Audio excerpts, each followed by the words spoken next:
আসসালামু আলাইকুম, আশা করি সকলেই ভালো আছো। তো আজকে কিছু কথা বলবো এইচএসসি 25 পরীক্ষার্থীদের জন্য। তোমাদের পরীক্ষা হচ্ছে খুব সম্ভবত জুনের 26 তারিখে হবে। এখন যেহেতু হচ্ছে মে মাস চলতেছে, সো তোমাদের কাছে হচ্ছে খুব বেশি আর কি সময় নেই ওইভাবে বলতে গেলে। এখন শেষ মুহূর্তে হচ্ছে বেশিরভাগ কলেজে হচ্ছে তোমাদের টেস্ট এক্সাম হয়ে গিয়েছে, এখন হয়তো লিভ চলছে মানে এসএসসি প্রিপারেশনের জন্য।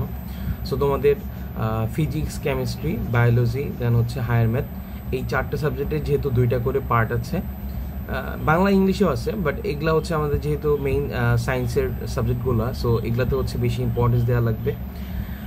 বায়োলজির ক্ষেত্রে আমি বলবো যে হচ্ছে মেইনলি যে ফার্স্ট যে রাইটারের বই, অর্থাৎ আমাদের বায়োলজি জন্য হচ্ছে আবুল হাসান স্যারের বই, দেন জুলজির জন্য হচ্ছে আমাদের গাজী আজমল স্যারের বই। এগুলা যেহেতু রেফারেন্স বই হিসেবে কাজ করে, এগুলা খুব ভালোভাবে পড়ে ফেলবা। দেন বোর্ড কোশ্চেনের এমসিকিউগুলো সলভ করবা। এরপরে হচ্ছে যদি পারো সিকিউ এর কখগুলো সলভ করে ফেলবা। ইভেন বিগত কয়েক বছরের মেডিকেলের যে কোশ্চেনগুলো, এগুলা চাইলে পরেও হচ্ছে সলভ করতে পারো, কারণ ইদানিং দেখা যাচ্ছে যে কোশ্চেনের স্ট্যান্ডার্ড কোয়ালিটি অনেক বেটার করছে।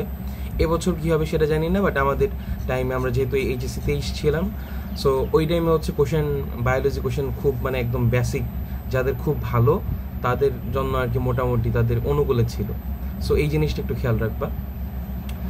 আর হচ্ছে ফিজিক্সের ক্ষেত্রে যদি বলি, প্রত্যেকটা অধ্যায়ের কনসেপ্ট যদি ক্লিয়ার থাকে, যেমন অনেকগুলো জিনিস হচ্ছে তুমি ক্লাস 9-10 থেকেই করে আসছো, তোমার হচ্ছে নিউরনের ফোর্সগুলা, then current electricity, static electricity, even এটার সাথে যে আরও যে রিলেটেড বিষয়গুলো আছে, বেশ কিছু কনসেপ্ট আছে। সো এই জিনিসগুলো কম্বাইনলি বেসিক খুব ক্লিয়ার রেখে ফিজিক্সের প্রবলেমগুলো, যে এই যে গাইডের বিভিন্ন বোর্ড কোশ্চেন যেগুলো আছে, এগুলো সলভ করতে পারো। মোটামুটি আমাদের টাইমে বেশ কয়েকটা বোর্ডে হচ্ছে কোশ্চেন একটু টাফ করেছিল। যশোর বোর্ড ছিল এর মধ্যে, কুমিল্লা বোর্ড, আরও বেশ কয়েকটা বোর্ডে আর কি এরকম মানে কোনো না কোনো বছর যে কোনো একটা বোর্ডে এরকম মিসম্যাচ হয় আর কি, একটা প্রবলেম হয়। সো কনসেপ্ট ক্লিয়ার রাখতে হবে। দেন হচ্ছে আমাদের এই পার্টটা গেল ফিজিক্সের ক্ষেত্রে সেম। দেন হচ্ছে ফিজিক্সের কিছু হচ্ছে মানে গাণিতিক পদার্থবিজ্ঞান কিছু বই আছে, এরকম একটা বই হবে, এটা হচ্ছে আমি দেখাতে পারতাম, এখন হচ্ছে একটু খোঁজা লাগবে আর কি। সো এরকম বিভিন্ন ফিজিক্সে থাকবে। এরপরে হচ্ছে কেমিস্ট্রির কথা বলতে গেলে, কেমিস্ট্রিতে সবচেয়ে বেশি বেড়ে খাবে হচ্ছে কেমিস্ট্রি সেকেন্ড পেপারে। ওইখানে হচ্ছে অর্গ্যানিক কেমিস্ট্রি, এটাতে আমিও একটু প্যারাই খেয়েছিলাম। সো মানে সবারই একটু কোনো না কোনো প্রবলেম আর কি হবে। সো এটাকে প্রবলেম না মনে করে একটা সলিউশন বের করে দেন হচ্ছে এটাতে বেশি টাইম দেওয়া। সবসময় একটা জিনিস মনে রাখবা, যেই সাবজেক্টে সবচেয়ে বেশি প্রবলেম হয়, ওই সাবজেক্টে টাইম দিলে পরে অনেক বেটার হয়। এটা আমি এই রিসেন্টলি বুঝেছি আর কি। সো এই জিনিসটা আর কি কাজে লাগাতে পারবা। এইভাবে গেল কেমিস্ট্রি। মানে কেমিস্ট্রির ক্ষেত্রে হচ্ছে ওই সেম, মানে বোর্ডের এমসিকিউগুলো সলভ করবা। আর যেগুলা অধ্যায়ে তোমাদের মনে হয় টোটাল 8টা অধ্যায়, সো 8টা অধ্যায়ের বোর্ডের সিকিউগুলোও সব করে ফেলবা, ক খ সব করে ফেলবা।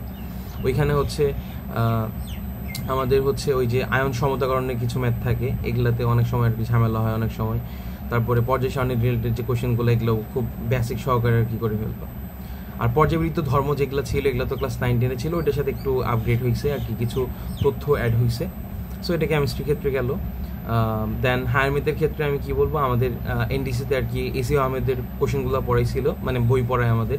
সো ওইখানে হচ্ছে এসি আহমেদের কোশ্চেনগুলো আমরা সলভ করছিলাম। সো ওইখানে হচ্ছে একদম যেগুলো হচ্ছে 5 স্টার বা 7 স্টার ম্যাথ, ওই ম্যাথগুলাই হচ্ছে আমরা একদম করছিলাম, মানে আমরা খুব বেশি এক্সট্রা ম্যাথ করা হয়নি মানে বোর্ডে পাশের জন্য আর কি। ইভেন এই যে প্রিপারেশন নিয়ে আমাদের অনেক ফ্রেন্ড কিন্তু বইটাও ক্র্যাক করছে, হ্যাঁ, প্রথম টপ 100-এও ছিল আর কি, শুধু এসি আহমেদ পড়ে, without taking prep with Ketabuddin sir. So এটা একটু মাথায় রাখতে হবে। সো এই যে বিশেষ করে বলবো যে যারা মেডিকেল স্টুডেন্ট আছো, তারা হচ্ছে এই টাইমে আসলে পড়া উচিত হবে কি না, এটা তোমার উপর ডিপেন্ড করবে। তোমার প্রিপারেশন যদি ভালো থাকে এসএসসির সিলেবাসের, সো তুমি হচ্ছে মেডিকেলের যে হচ্ছে শর্ট সিলেবাসের বাইরের যে অধ্যায়গুলা, এগুলা ছোট অধ্যায়গুলা তুমি হচ্ছে কি নিজে পড়ে শেষ করতে পারো। এটা হচ্ছে তোমার ইভেনচুয়ালি এই যে এইচএসসির পরে যে হচ্ছে তোমার অ্যাডমিশন টাইমটা, এটাতে অনেক হেল্প করবে আশা করি। সো সবার জন্য অনেক শুভকামনা, অনেক ভালো এক্সাম দাও এবং তোমাদের গার্ডিয়ানদের স্বপ্ন পূরণ করো। ধন্যবাদ। আসসালামু আলাইকুম।